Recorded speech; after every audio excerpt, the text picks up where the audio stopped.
Tes. Assalamualaikum warahmatullahi wabarakatuh.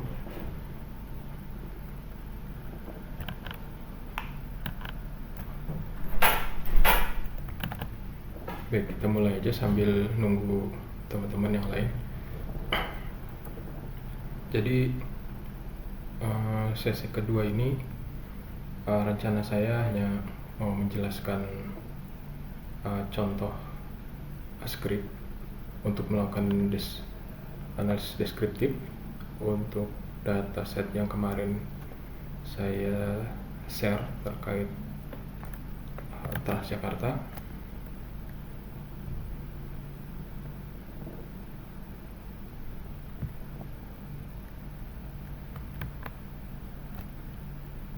Adanya di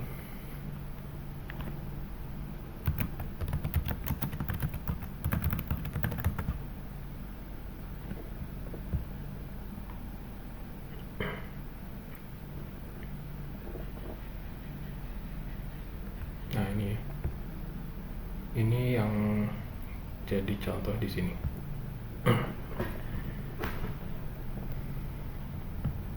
Atau mungkin ditulis aja deh. Oh ya.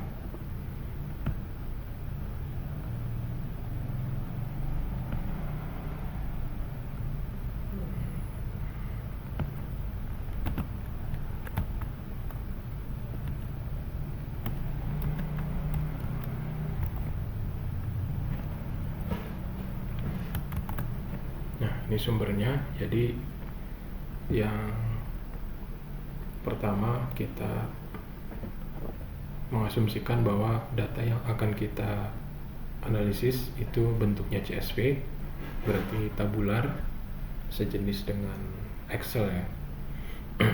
Kemudian kita letakkan di direktori yang sama dengan tempat script ini disimpan.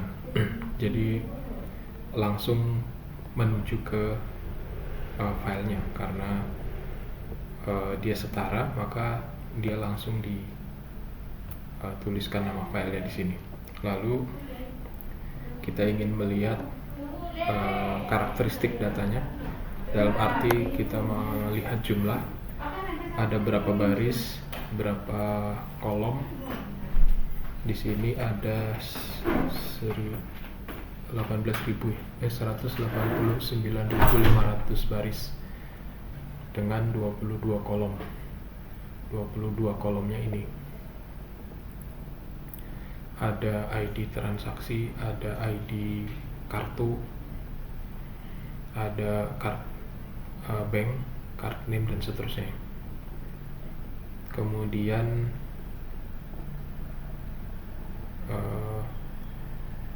ini untuk menampilkan 5 baris pertama. Jadi DF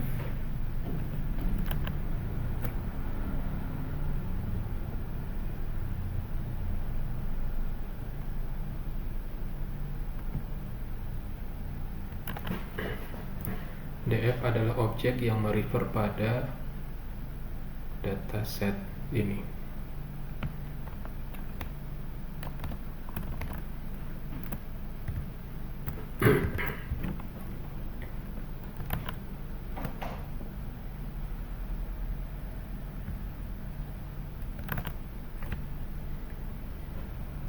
Setelah kita beri ini namanya, kita bisa bebas ya, maksudnya kita bisa beri nama apa saja. Def ini dari data frame sebenarnya, makanya di baris-baris berikutnya ini ada df merefer ke sini, kemudian di sini ada df merefer ke sini gitu ya. Jadi untuk melihat 5 baris pertama kita pakai df.head. Kalau ada yang pengen tahu bagaimana atau pengen tahu apa saja fungsi yang didefinisikan di df, karena df adalah objek, kita bisa ketikkan perintah dir df. nanti akan muncul daftar fungsi yang bisa didefinisikan atau yang bisa digunakan di DF. Nanti kalau kita ganti namanya bukan DF, ya harus kita ganti lagi ininya. Di situ head ada FG head 5 baris pertama, 5 baris terakhir tail. Jadi kalau mau lihat 5 baris terakhir df.tail. Nah, 5 baris pertamanya karena terdiri dari 22 kolom, maka dia nyambung-nyambung ya ini. Kolom 1, 2, 3 nyambung ke 4, 5, 6, 7 dan seterusnya sampai 22. Ini berasal dari script yang pernah saya share di grup. Nah, ini tailnya. Ini masih 22 kolom. Kemudian kita lakukan pembersihan. Sebelum dibersihkan kita cek dulu apakah ada yang kosong. Ini fungsi yang bisa kita gunakan adalah isNull. isNull ini didefinisikan di DF. Fungsi ini mereturn sebuah variabel, sebuah objek tertentu. Kita coba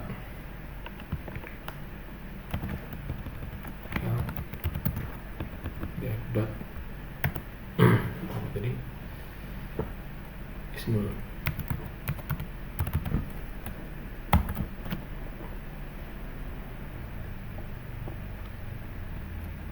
Nah, dia akan mengembalikan tipe boolean.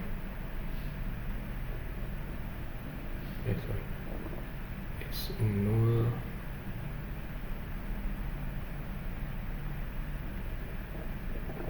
return series.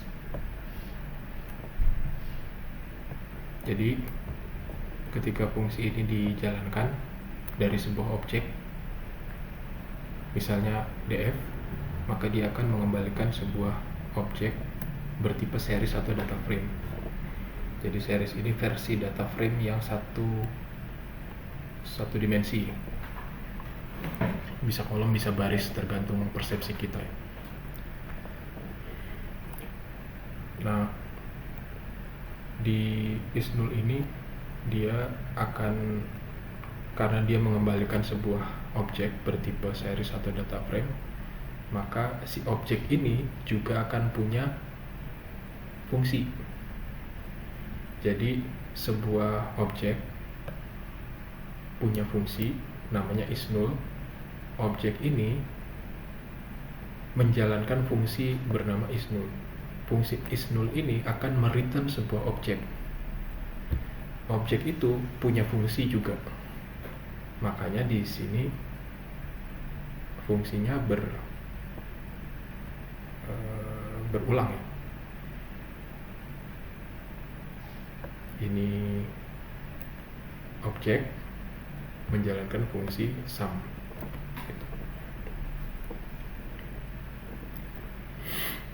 Nah, di sini dimunculkan kolom-kolom mana saja yang punya missing value beserta jumlahnya, sehingga bisa dihitung persentase. Kan kita sudah tahu ukuran data kita ada 189 ya. 189.500. Dari sekian baris ada 6.900 sekian yang kosong di kolom koridor ID. Ada 13.000 sekian di koridor name dan seterusnya. Kemudian kita ingin melihat apakah ada baris data yang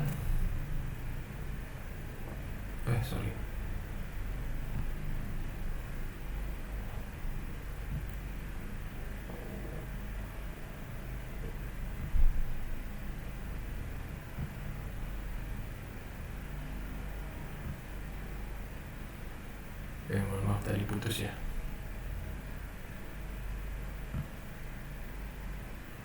Ini sebabnya saya nggak pakai kamera karena lagi nggak bagus jaringannya.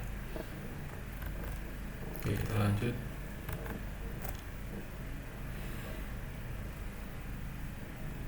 Pengecekan berikutnya adalah apakah ada data yang double atau duplikat.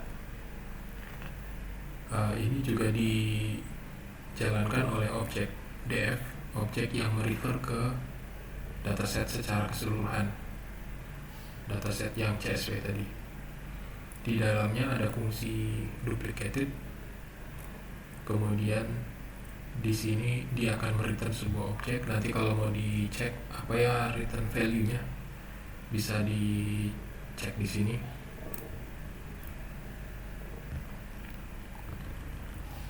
Duplicated.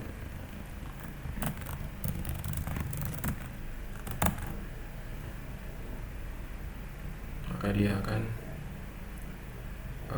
memberikan informasi bahwa dia return series. Duplicated ini adalah argumen yang bisa kita supply, meskipun kebanyakan sudah default ya. Dan ini ada returnnya. Nah, objek yang dikembalikan oleh fungsi duplicated itu punya fungsi juga, makanya di sini langsung disambung duplicated sum, sehingga kita bisa melihat ada berapa baris yang mengalami duplikasi. Dan di sini ternyata tidak ada baris yang duplikasi. Berikutnya kita ingin lihat ada berapa kategori uniknya yang ada di dalam data tersebut. Jadi yang pertama ada P-card bank. Ini tipe datanya kategorikal, karena bukan maksud tipe datanya, datanya itu kategorikal meskipun isinya string atau teks. P-card name string. Yang di contohnya ini ada mana ya?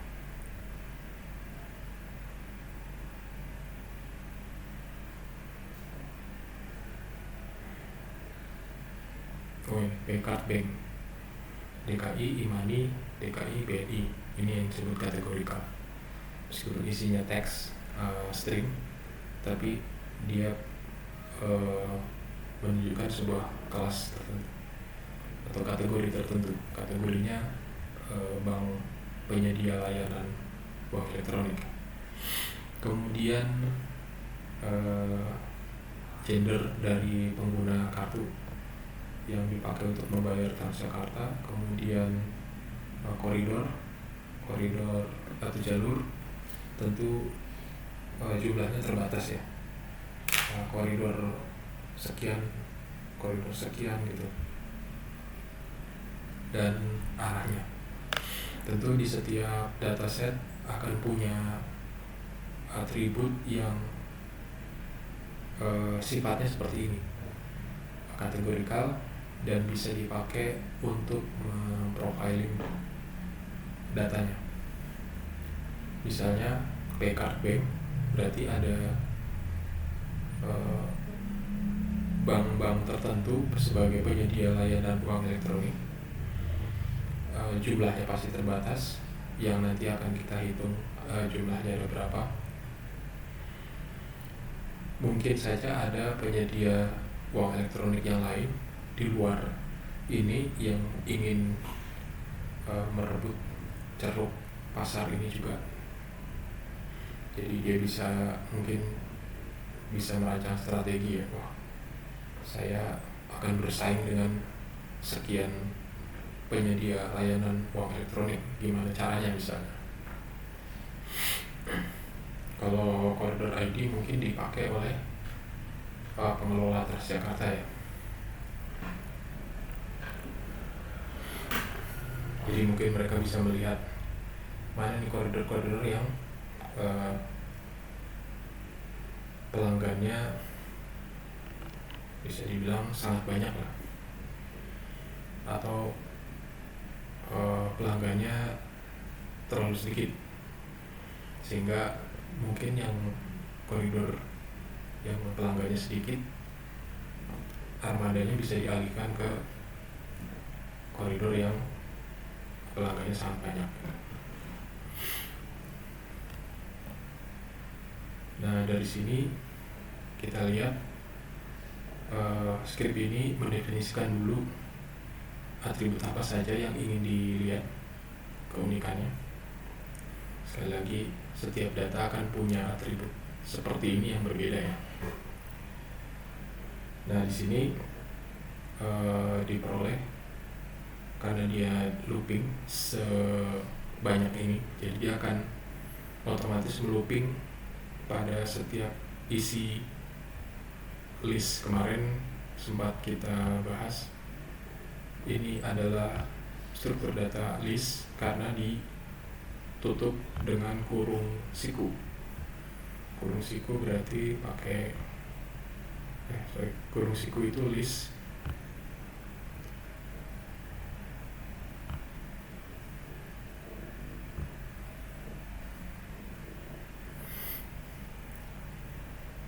Jadi sebenarnya dia bisa diubah-ubah ya, meskipun sepertinya ini tidak akan berubah selama program ini dijalankan.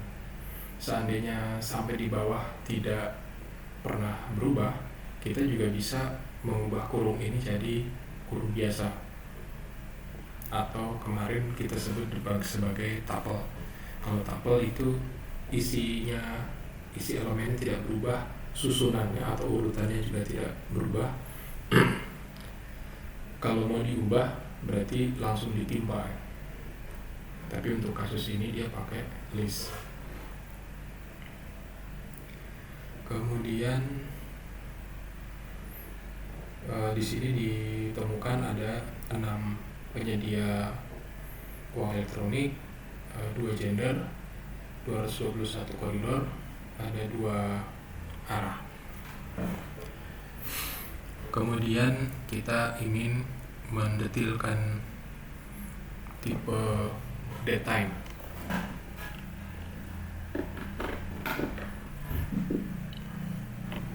Datetime sendiri awalnya merupakan gabungan. Jadi kita lihat di sini tahun, bulan, tanggal, jam, menit, detik. Tidak ada hari, tidak ada bulan,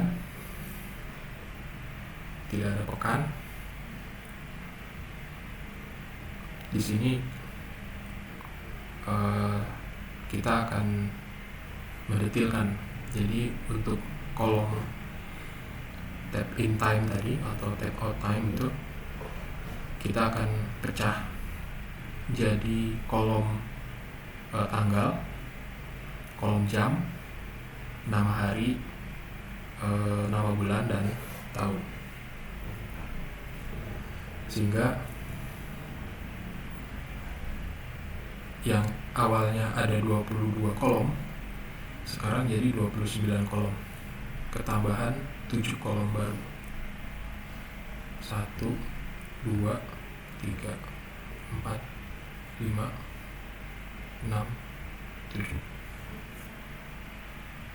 Nah, di sini tab out time-nya cuma dipecah jadi 2, yaitu jam, karena jam masuk dan jam keluar.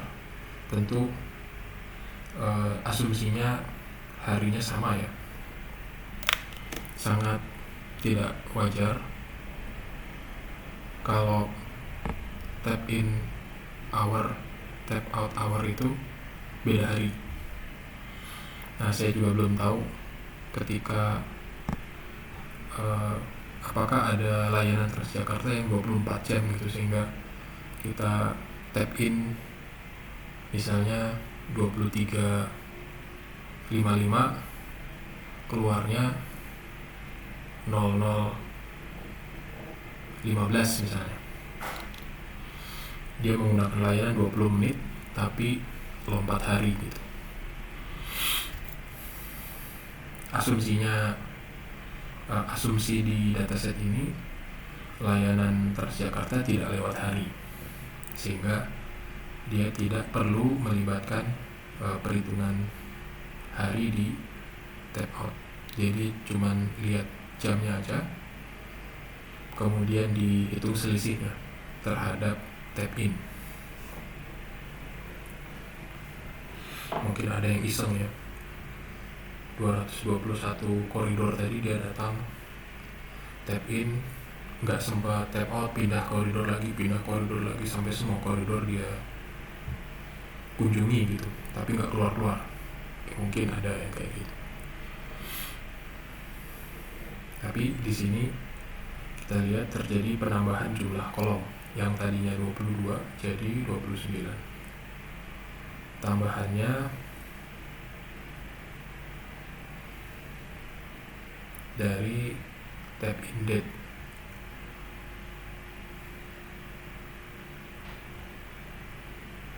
Nah, tap in date ini, jadi kita bisa lihat ini adalah script untuk menambahkan kolom baru. df adalah objek yang merefer ke dataset CSV tadi. Terus di sini dia ingin menambahkan satu kolom baru, tap in date. Kemudian ada tap in hour, urutannya sama ya. Tap in date, tap in hour, tap in day, tap in month, tap in year. Nah ini. Kemudian tap out hour dan travel duration. Dia ditambahkan setelah kolom terakhir. Kalau kita lihat di atas, kolom terakhirnya pay amount, sama seperti di sini, pay amount sebelum ada tap in date. Jadi dia ditambahkan di kolom terakhir. Dan ini konsepnya sama seperti di dictionary. Ini juga cara menambahkan entry di dalam dictionary. Ini sebagai key, ini adalah value-nya. Sebelah kiri sama dengan, itu adalah key, sebelah kanan sama dengan value. Itu konsep yang sama dengan dictionary. Jadi 3 struktur data utama di Python, ada alis pakai kurung siku, ada tuple pakai kurung biasa, ada dictionary pakai kurung kurawal. Oke, dari sini kita sudah dapatkan tambahan informasi yang lebih rinci, lebih mudah untuk dianalisis karena sudah terpisah kolomnya, sehingga kita bisa lihat transaksi ini terjadi di hari apa, di tanggal berapa, jam berapa, sehingga nanti bisa dilihat hari-hari di mana pengguna Transjakarta itu tinggi dan hari di mana pengguna Transjakarta rendah. Begitu juga dengan jam.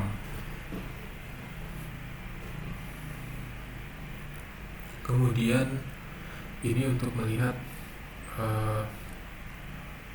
usia ya. Jadi di awal kita cuma punya data birth date, pay card birth date. Kita coba lihat contohnya. Nih, Paycard birthday.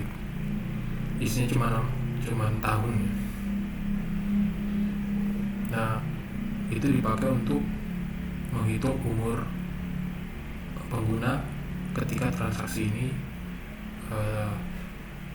dilakukan. Nah, di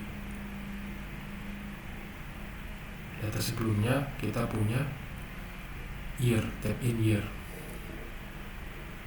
Kemudian di sini ada year juga yang melambangkan tahun lahir, ya.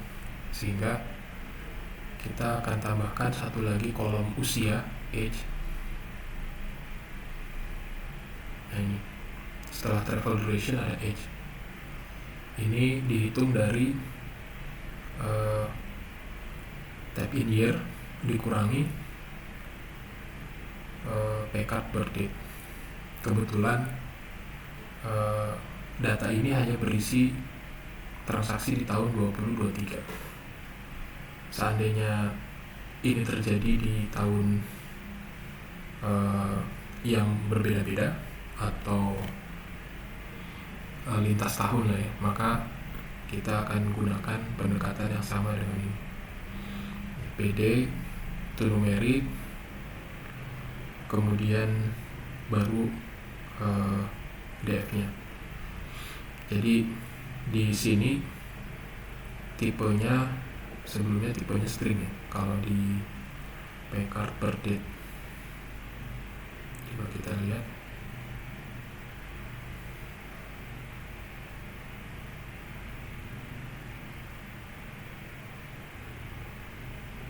Oh, integer.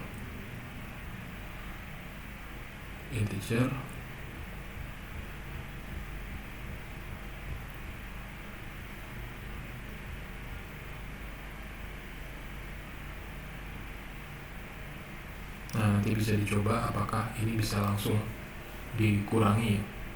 Karena tadi di atas kolom ini Paycard birth date itu tipenya integer 64. Nanti kalau data setnya lintas tahun, jadi ada tahun yang berbeda, mungkin 23, 24, 25, ya kita harus ambil seluruhnya ya. Dan tidak bisa di fix seperti ini. Nanti kita akan lihat di saat itu usia penggunanya berapa tahun. Kemudian kita ingin melihat jumlah biaya yang dikeluarkan. Nah, di sini ada beberapa sel yang kosong, jadi tidak ada biayanya. Ini tadi sempat terlihat nih.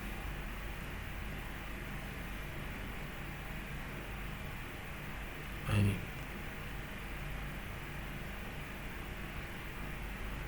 nomor 5 dari bawah ya.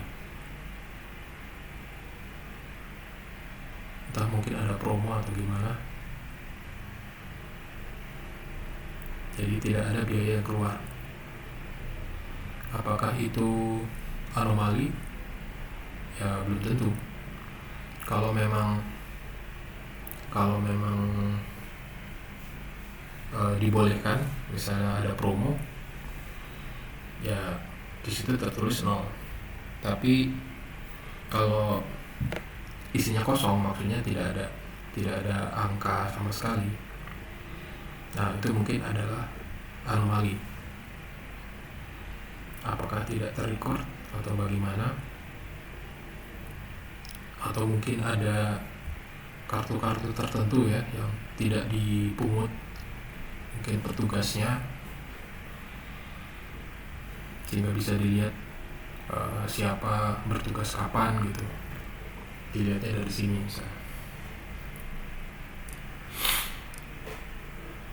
Kemudian di sini ada koridor ID yang tadi sekitar 200-an. Ini mau dilihat isinya apa saja. 200-an itu yang berbeda. Jadi di sini yang muncul enggak ada yang sama ya. Mungkin di dalamnya ada jak 28, mungkin di baris kesekian ada jak 28 lagi gitu.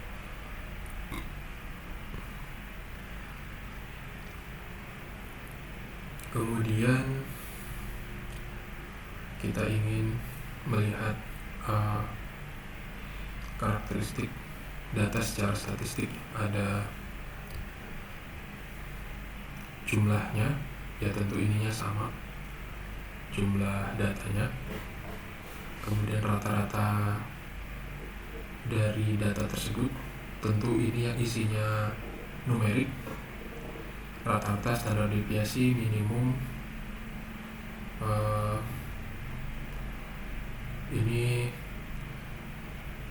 persentil 25%, 50%, dan seterusnya sampai 100%. Kemudian statistik dari kolom dengan tipe kategorikal, tadi ada contohnya ya. Ketika ini kolom yang isinya kategorikal, bank penyedia layanan uang elektronik, gender, koridor ID, direction, itu contoh atribut-atribut yang isinya kategorikal. Atribut yang isinya kategorikal itu kita bisa profiling, seperti berapa banyak jenisnya. Di sini ada 6 tadi. DKI, Imani, Rizi, BNI, online. Ada 1, 2, 3, 4, ada 5. Unique value-nya 6. 1, 2, 3, 4, 5. Nah, aneh. Oke, nanti silakan dieksplor.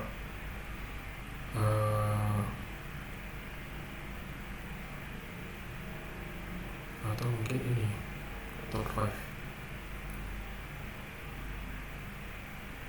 Enggak harusnya enggak. Jadi dia hitung yang unik terjadinya berapa kali. Cuman ini kok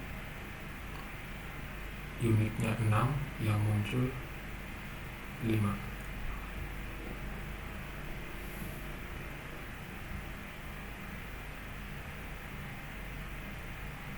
Oke, nanti dicek ya. Sementara ini salah satu tugas yang perlu dilakukan oleh data analis, yaitu distribusi data-data yang tipenya kategorikal. Ada berapa kategori dan setiap kategori terjadinya berapa kali. Seperti gender, ada 2 kategori. Kemudian gender female ada sekian, gender male ada sekian. Kemudian dari situ kita bisa buat visualisasinya. Ini bikin perintahnya delivery. Semua perintah terkait storage itu disimpan di OS. OS adalah kumpulan library yang tugas-tugasnya terkait dengan sistem lokal storage. Nanti bisa dilihat di OS ini fungsi yang didefinisikan apa saja. Kemudian dia perlu diimport secara eksplisit.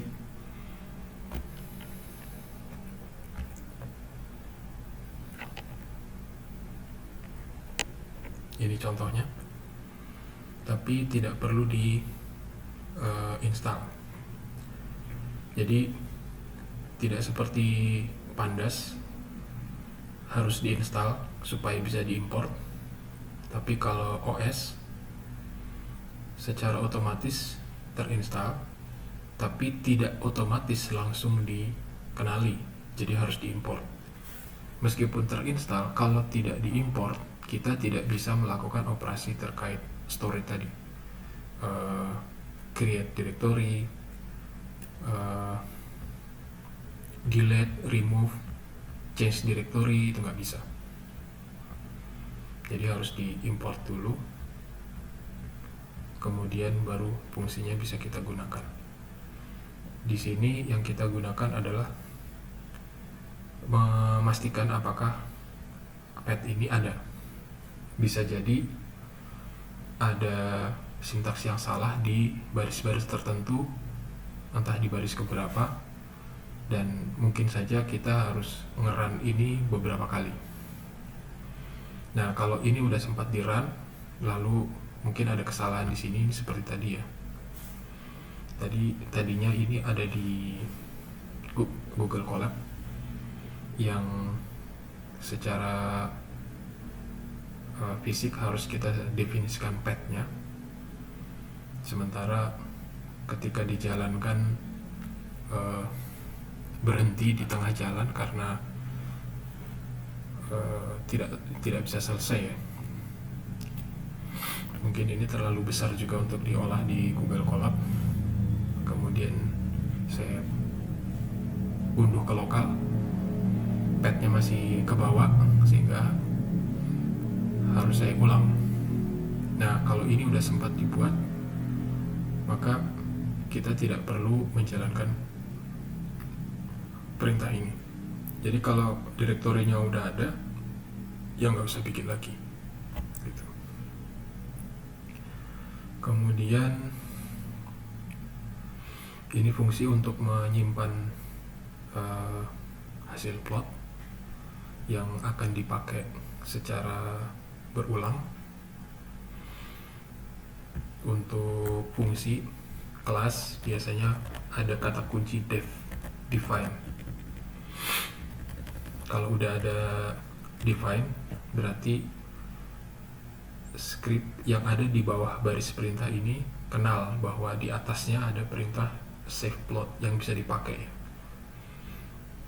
Jadi perintah yang bisa dipakai bisa didefinisikan dengan def atau dengan import yang ada di atas tadi.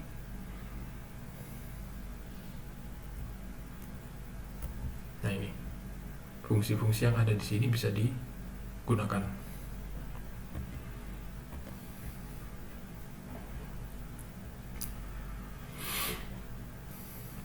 Kemudian kita ingin lihat distribusi pembayaran, nominal pembayarannya, mayoritas ada di kisaran ini antara 2.500 sampai 5.000. Banyak juga yang 0, jadi gratis ada sekitar 80.000 ya. Ada 80.000 transaksi Transjakarta yang tidak berbiaya. Sementara yang paling mahal adalah 20.000.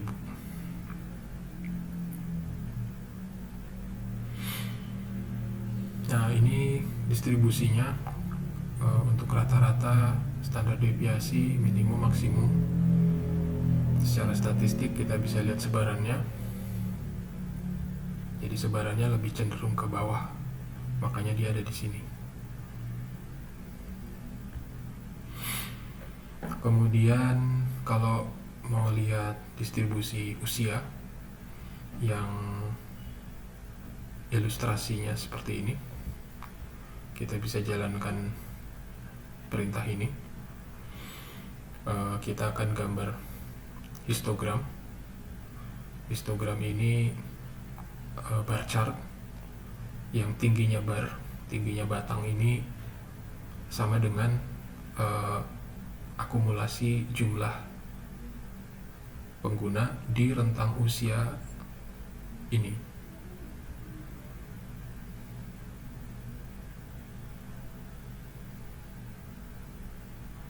Nah, ini perintahnya untuk mendefinisikan karakter dari grafik plotnya.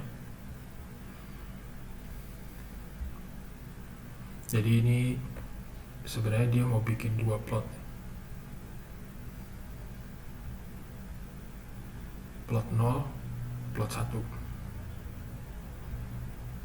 Plot 0-nya ini, bahwa plot 0-nya itu histogram, isinya diambil dari kolom usia. Kalau misalnya ada baris di dalam kolom usia yang nggak ada nilainya, yang tadi didetek dengan perintah ISNA, kolom itu atau sel itu diabaikan, jadi tidak berkontribusi pada tingginya bar ini. Kalau memang nggak ada, ya udah jangan ditabulasi, kira-kira seperti itu. Bikin 30 bar dari sini sampai sini. Coba kita tes. 1, 2, 3, 4, 5, 6, 7, 8, 9, 10. Ya kira-kira 30-an.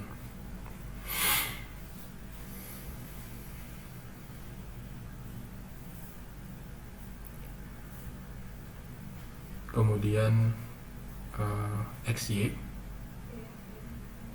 X label age, Y label frekuensi. Ini Y label frekuensi, X label. Kemudian ada title, ini title. Kemudian ada min median, ini. Kemudian ada legend, ini.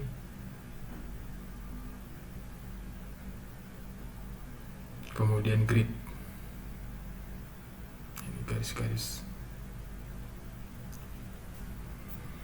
Kira-kira itu yang diperlukan pada sebuah plot grafik ya. Plot itu bisa ditampilkan secara live, bisa juga disimpan di storage. Ketika kita ingin simpan di storage, kita gunakan fungsi save plot yang ada di atas tadi. Ini save plot. Argumennya plot dan path. Karena dia disimpan di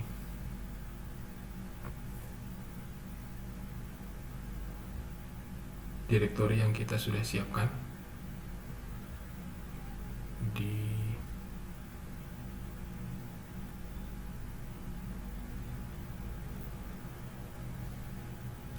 fig-nya itu ini ya. Nah ini yang dibawa ke fungsi save plot tadi. Kemudian di atas sudah ada definisi ini, ada visualization, karena kita ada di direktori yang lebih atas ya. Sementara plotnya akan kita simpan di bawah ini, direktori ini. Jadi ini harus ditulis, kemudian dikasih slash sebagai subdirektori.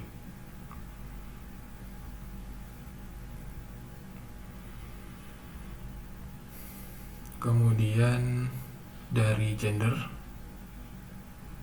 kita bisa dapatkan grafik ini, entah bar chart atau pie chart. Di sini kita gambar ada 2 plot, 1 baris, 2 kolom. Kalau kita lihat ini sebagai sebuah, seolah-olah ini data, maka plot ini terdiri dari 1 baris dan 2 kolom, sama seperti yang di atasnya. 1 baris, atau kolom.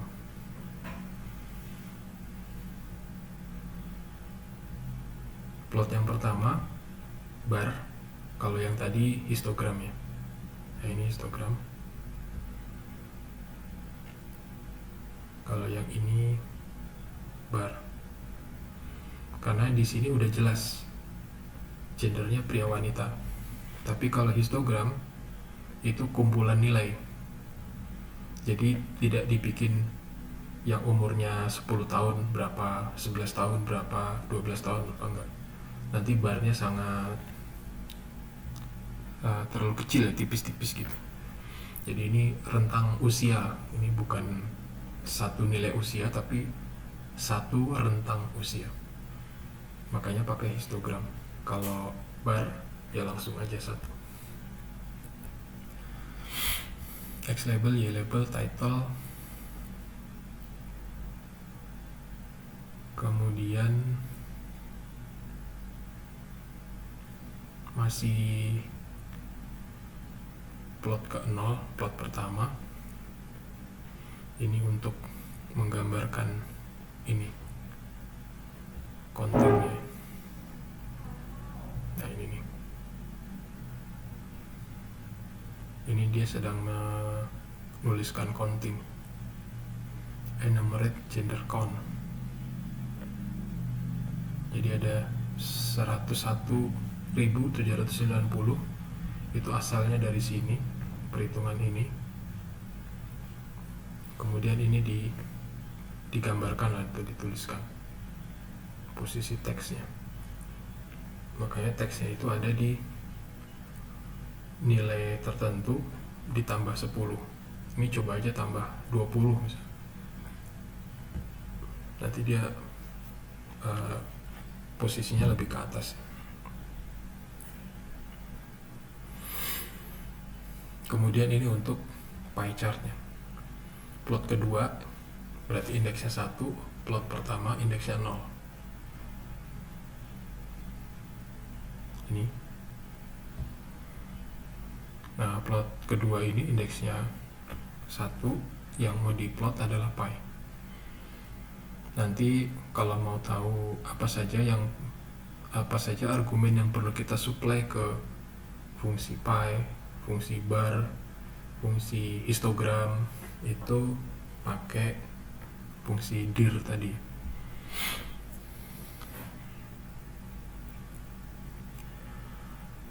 Tentu kita harus sesuaikan dengan objeknya. Di sini objeknya adalah akses ini. Akses ini yang punya fungsi bar, punya fungsi pie, atau punya fungsi histogram. Apakah namanya sama ya? Sama juga, akses. Jadi dia yang punya fungsi histogram, set X label, set title, dan seterusnya.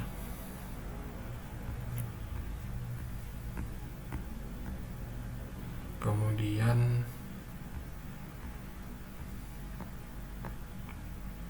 paycard bank.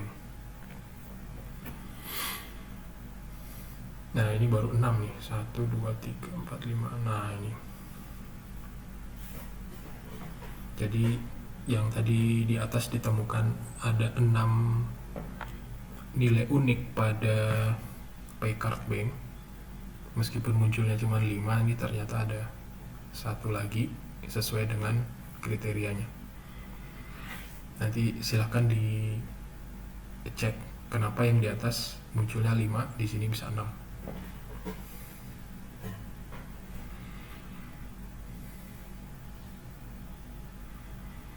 Kemudian ini koridornya. Ini koridor yang top 10. Top 15. Plotnya top 15 ini.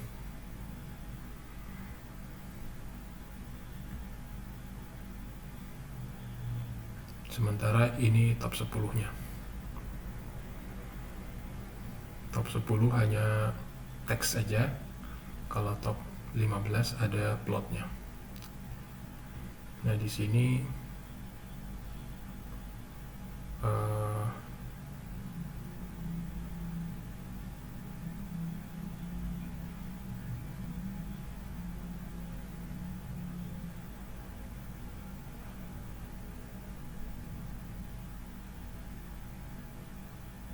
bar, tapi dengan cara yang berbeda ya. Kalau tadi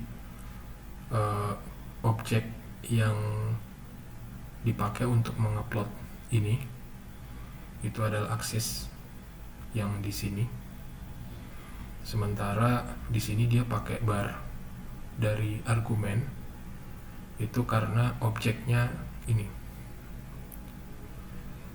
itu satu kolom, karena dia ambil satu kolom ini.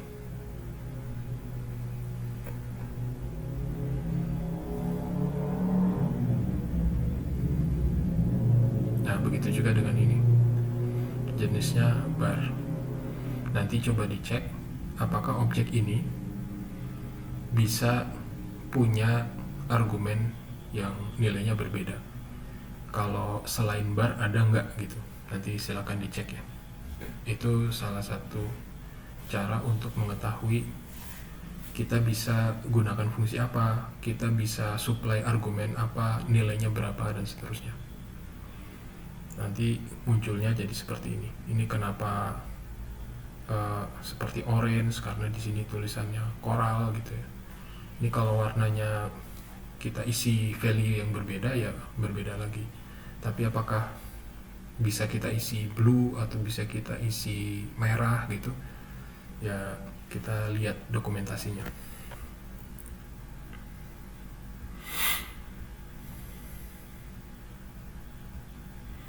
Jadi ini koridornya dari mana ke mana, dan yang paling banyak penumpangnya Matraman Baru, Ancol.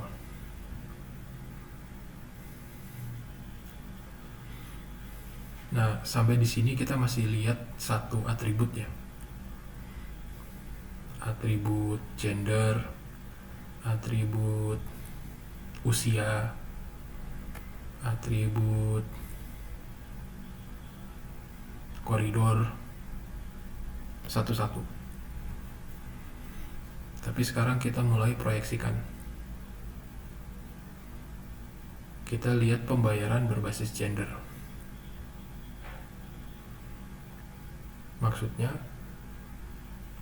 nominal pembayaran dari pengguna pria berapa, dari pengguna wanita berapa.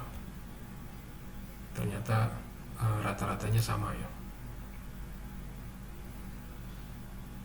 Tapi yang di sini kita sudah mempertimbangkan dua parameter atau dua atribut, bukan gender aja, tapi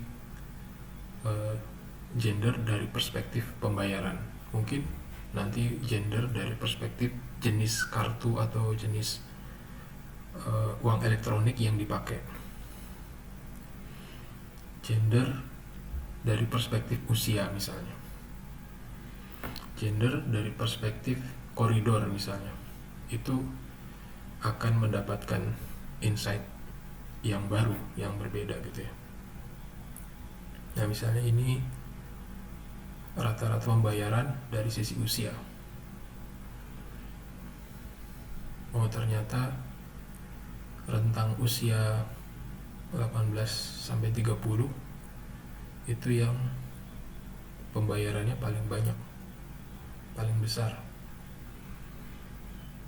Mungkin 3.000-an lah, karena sudah di atas 2.500 nih. Nah, kalau kita lihat 18 sampai 30 mungkin kisaran orang kuliah, kerja yang mungkin lebih mobile gitu ya, karena junior misalnya, sehingga dia harus spend atau menghabiskan biaya lebih besar. Nah, itu contoh dari analisis diagnostik ya. Kenapa sih yang tertinggi adalah kelompok usia 18 sampai 30? Apakah benar karena ini adalah mahasiswa atau early career gitu yang mungkin lebih banyak mobilenya? Bisa jadi itu adalah domain pengetahuan kita sehingga tidak perlu buka-buka dokumen yang lain atau tanya orang lain, tapi bisa jadi pertanyaan itu hanya bisa dijawab dengan bertanya pada expertnya atau membuka dokumen yang sesuai. Jadi untuk analisis deskriptif kita sudah bisa lihat contohnya. Deskriptif untuk satu atribut ini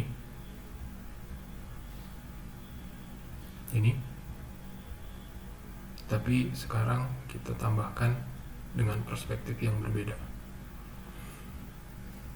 Rata-rata pembayaran berbasis gender, rata-rata pembayaran berbasis usia. Kemudian di sini penggunaan Transjakarta di waktu jam. Jadi ternyata dari data yang ada profilnya seperti ini. Dari jam 5 pagi mulai beroperasi, jam 6 puncaknya turun terus sampai jam 10. Mungkin ini lebih banyak yang berada di office, di sekolah, di kampus. Kemudian setelah jam 15 naik lagi. Ini semua dalam perjalanan baru turun sampai jam 21.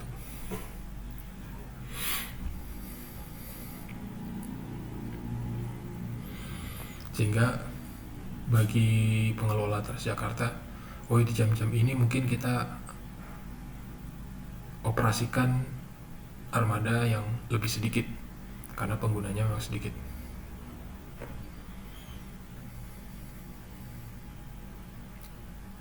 Kemudian ini waktu perjalanan tadi kita sudah ekstrak dari selisih tap in tap out ya.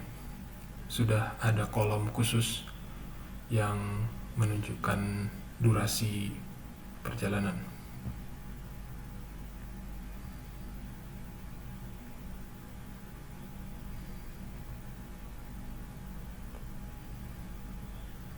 Jadi paling rendahnya sekian menit, paling tingginya di kisaran mungkin 1 jam kali ya, kisaran 55 menit. Nah, rata-ratanya di 70-an.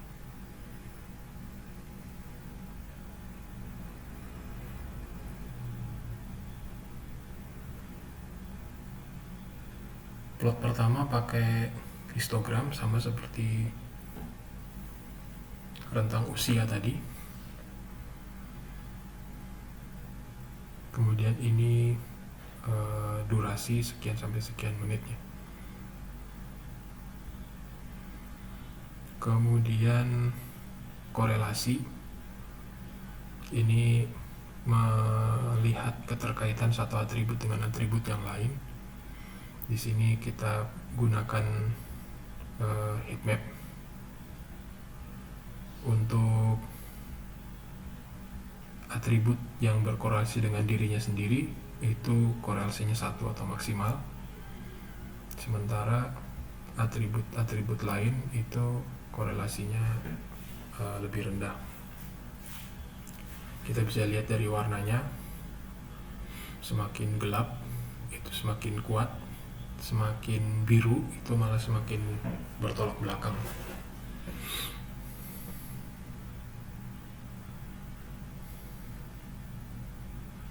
Jadi kita bisa lihat variabel mana punya pengaruh terhadap variabel yang mana.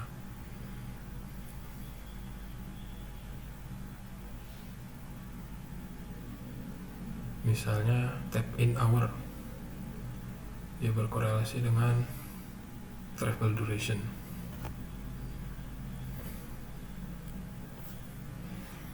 Mungkin kalau tap in hour-nya lebih pagi, kemungkinan besar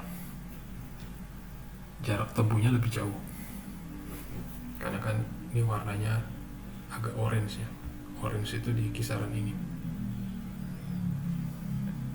tapi juga nggak tinggi banget lah, karena ini kurang dari setengahnya kan, 0,44. Yang tinggi itu ini 0,8.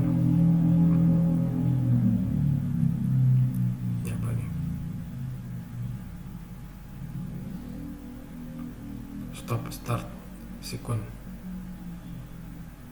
dengan stop end sequence. Nah, ini belum tahu nih maksudnya apa ya, nanti coba dicek apa maksud stop start sequence, stop end sequence, kenapa mereka saling berkorelasi positif. Kemudian pembayaran per koridor dan tujuan. Jadi udah 2 variabel ya.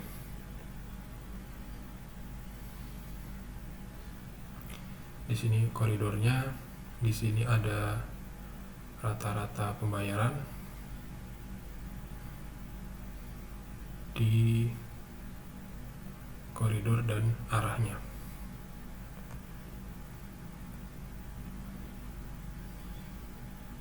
Secara umum jumlahnya sama ya, Bintaro Fatmawati atau Fatmawati Bintaro, Blok M kota atau kota Blok M gitu. Dan di sini yang pembayaran paling besar itu di koridor Bintaro Fatmawati, dan sama-sama jumlahnya ya, Bintaro Fatmawati atau Fatmawati Bintaro, itu nominal pembayarannya sama. Kemudian pola perjalanan harian, Senin, Selasa, Rabu, Kamis, Jumat, Sabtu, Minggu.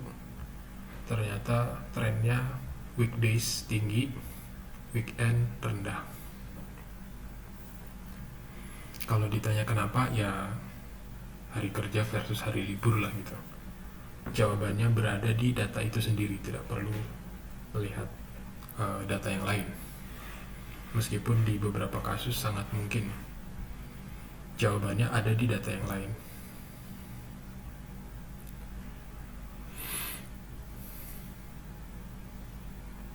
Kemudian outlier ini yang secara logika tidak masuk akal. Misalnya ada pengguna yang tercatat lahirnya, misalnya nih, ada pengguna yang lahirnya tahun 1800 misalnya. Nah, itu tentu dipertanyakan juga ya. Berarti kalau 1800 ya mungkin udah 150 tahun gitu. Apakah dia masih kuat berjalan misalnya?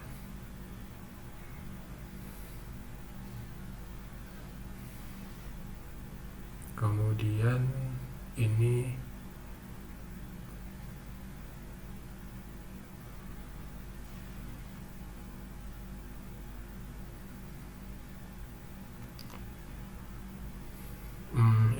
statistik ya, maksudnya dari data yang kita punya ada 216 koridor yang berbeda, 6 penyedia layanan uang elektronik, dan ini pembayaran secara statistik ada rata-rata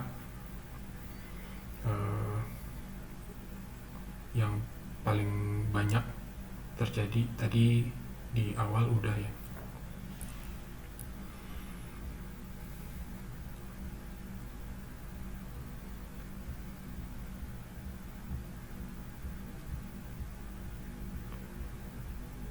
Tarik terus ke atas.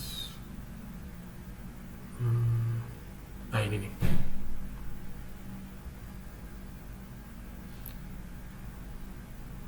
Kira-kira ilustrasinya seperti ini.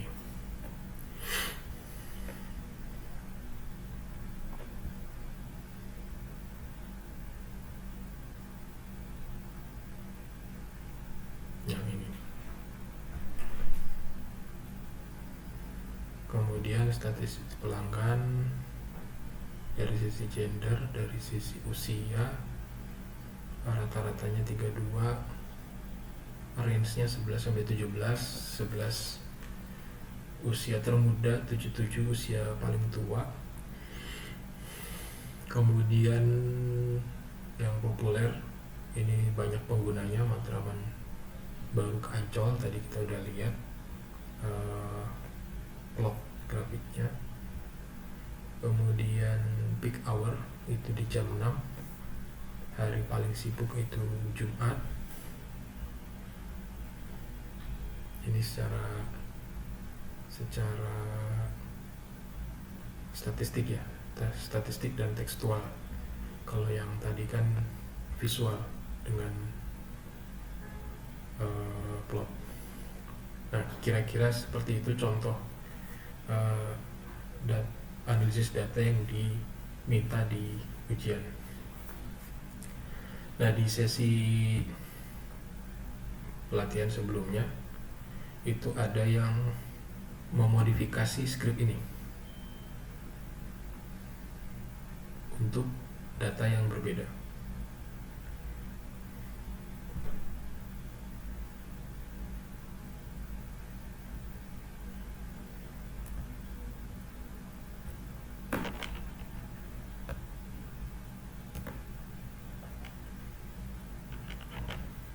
Jadi dia menggunakan dataset penjualan perabot, entah dari mana ya bebas-bebas saja sih. Itu yang menarik buat dia, ya nggak apa-apa. Kemudian hasil yang diperoleh ini adalah atribut-atributnya: pembeli, nama, jenis kelamin, usia, dan seterusnya. Skripnya tadi udah ada contohnya di sini. Kemudian 5 baris pertama, 5 baris terakhir, metode pembayarannya, macam-macam. Nyaris sama ya, apa yang dilakukan di sini dengan di sini. Tapi pesannya adalah yang bersangkutan itu mulai bisa memetakan bahwa ketika dia punya data set yang isi atributnya seperti ini, maka insight apa yang bisa dia dapat. Mungkin ini masih kurang lebih mirip lah, karena ada transaksi. Di sini cuma beda produk. Ini produknya macam-macam, tapi kalau yang di sini di Transjakarta yang macam-macam itu ini ya, koridor ya. Jenis produknya mah sama, bis atau Transum. Kalau di sini ini produknya. Ini bisa kita anggap sebagai koridor, sehingga dia mulai bisa memetakan bahwa dataset yang dia punya ini insight-nya apa saja, bisa diambil dengan cara bagaimana gitu. Makanya kemarin saya minta kalian coba cari dataset yang menurut kalian menarik untuk dieksplor. Petakan ke sini. Coba ganti atribut yang ada di Transjakarta ini dengan atribut yang sesuai dengan ini.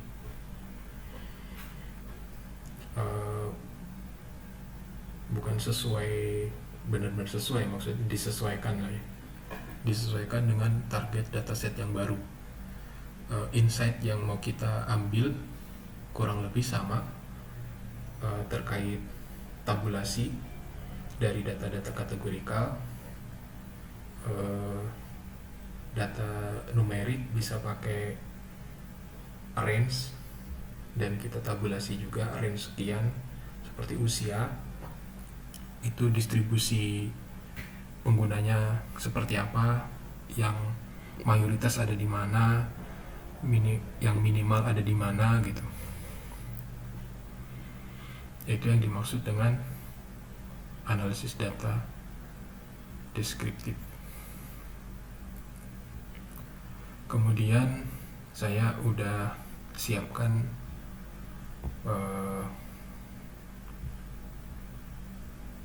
directory drive yang di situ kalian bisa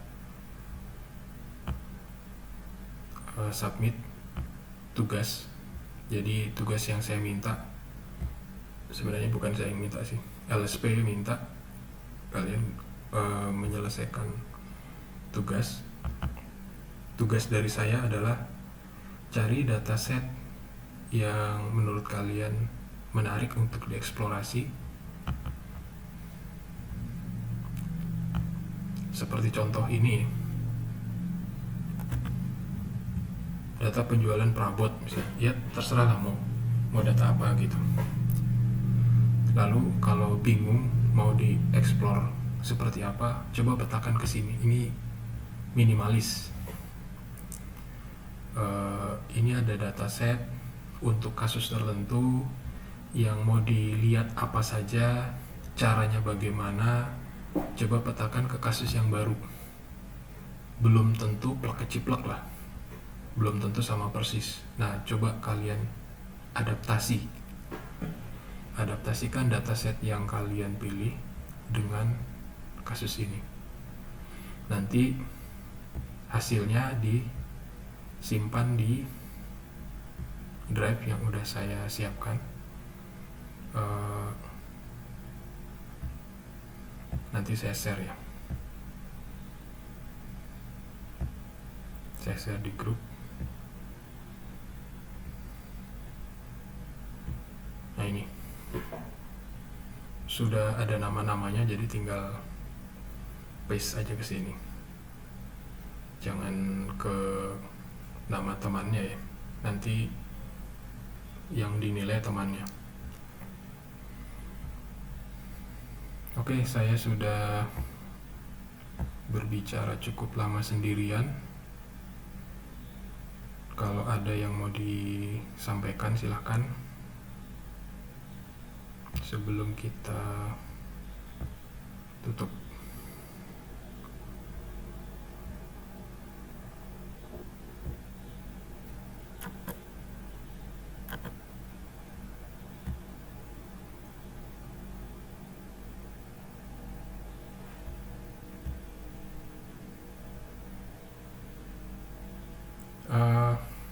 Saya sih berharap besok sudah bisa dikumpulkan ya.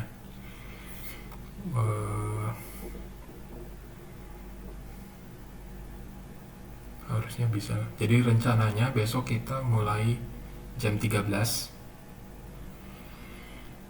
atau nanti kalau ada kendala ya saya akan share di grup. Tapi sementara ini kita masih dalam agenda yang belum berubah. Besok kita mulai lagi jam 13. Rencananya kita akan bahas contoh kasus dari yang dikumpulkan lah. Jadi salah 1, salah 2, salah 3 dari tugas yang kalian kumpulkan itu akan saya atau kita review bareng-bareng. Jadi mudah-mudahan besok sudah ada yang mengumpulkan. Tapi saya dari LSP itu diminta menyelesaikan laporan hari Senin, sehingga tolong diusahakan untuk submit besok malam ya. Bukan 2359 ya,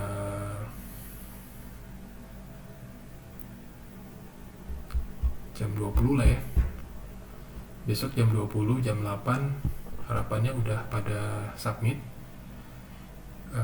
Karena total kita ada 9 mahasiswa, jadi saya pikir cukuplah untuk saya cek satu persatu supaya hari Senin bisa saya kembalikan ke LSP.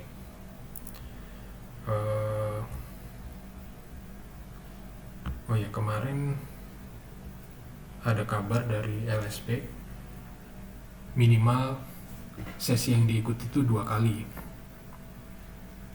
Jadi kalau yang ikut cuma 1 sesi itu dianggap tidak mengikuti pelatihan. Tapi apa konsekuensinya saya juga nggak tahu ya. Saya lupa kemarin mau nanya gitu. Nanti silakan ditanyakan ke pihak LSP. karena saya kadang sering miss dengan aturan-aturan itu. Oke, mungkin itu. Jadi mudah-mudahan besok sebelum jam 13 sudah ada yang submit. Tugasnya cari dataset yang menurut kalian menarik, silakan dieksplor, karena toh saya juga nggak tahu nanti soal yang diujikan apa. Kemudian minimal petakan ke contoh kasus Transjakarta ya, dicari mana atribut-atribut yang bisa memberikan insight minimum maksimum, terjadinya kapan, dari sisi hari, dari sisi waktu gitu. Minimum maksimum dari sisi usia, dari sisi gender, dari sisi biaya, macam-macam. Kemudian diperhatikan juga apakah ada yang bisa ditandem. Yang saya maksud ditandem itu adalah seperti tadi, jumlah pembayaran tapi dilihat dari gendernya, atau jumlah pembayaran dari kartunya. Bisa jadi jumlah pengguna kartu A itu jumlahnya banyak banget, tapi transaksi yang mereka hasilkan itu tidak sebesar kartu lain yang jumlah penggunanya lebih sedikit. Bisa jadi itu adalah insight tertentu. Jadi kita bukan ngejar, atau perusahaan penyedia layanan uang elektronik bukan cuma ngejar jumlah pengguna, tapi gimana caranya ngejar nominalnya gitu. Tentu kalau jumlah penggunanya banyak, pasti korelasinya dengan nominal, tapi kan belum tentu juga ya.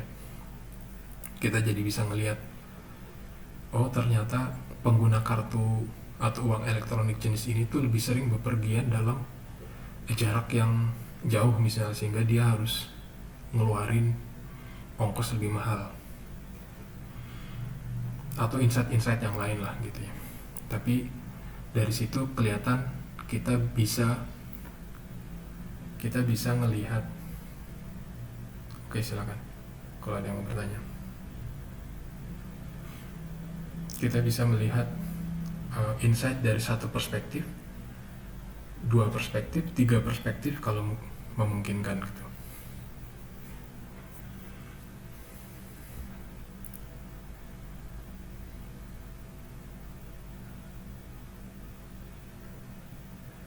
Oke, sekali lagi, jadi tugasnya cari dataset apapun yang kalian suka atau kalian tertarik untuk explore. Jadi yang saya jadikan contoh ini Transjakarta, diambilnya di sini. Yang dieksplor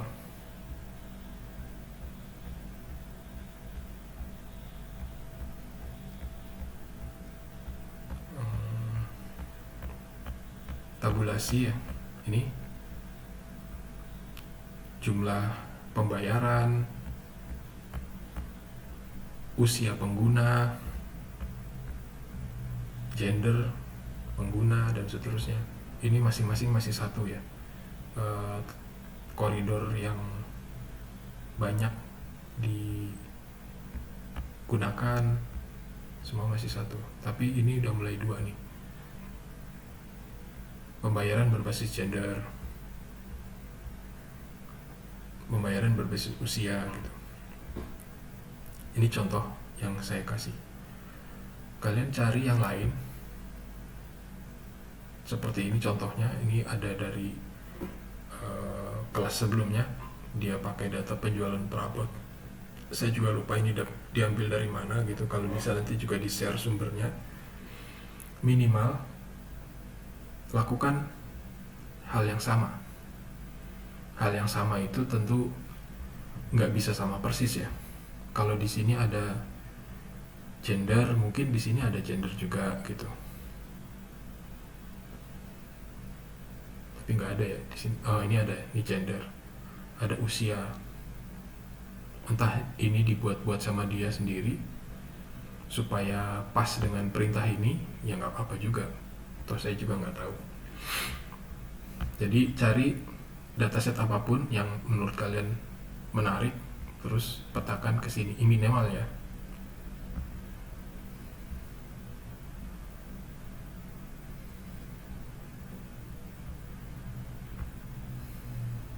Kalau ada yang mau explore lebih lanjut lagi, silakan. Pembayaran berbasis usia, berbasis koridor, berbasis jenis uang elektronik. Wah, bertumbuk-tumbuk tuh.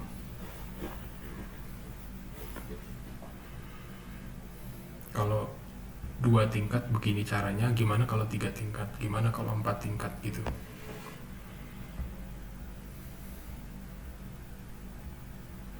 Apakah harus seperti ini? Apakah harus pakai Python? Sebenarnya nggak juga.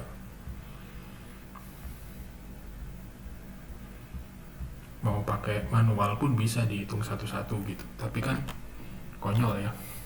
Untuk data yang sangat banyak itu ya aneh lah kalau kita pakai manual. Oke, kira-kira seperti itu tugasnya. Ada lagi?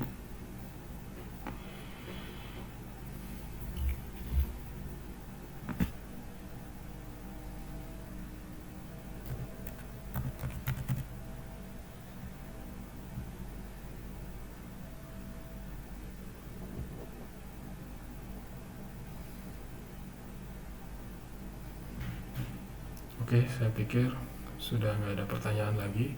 Nanti saya coba share dokumentasinya. Juga link ini ya, link drive yang kalian nanti akan melakukan tugas di situ. Oke, besok kita insya Allah ketemu lagi di jam 13. Oke, terima kasih. Assalamualaikum warahmatullahi wabarakatuh. Contohnya udah saya share ya. Contoh, nanti lihat aja di grup. Contoh Transjakartanya udah saya share di grup, nanti silakan dilihat. Oke, terima kasih. Assalamualaikum warahmatullahi wabarakatuh.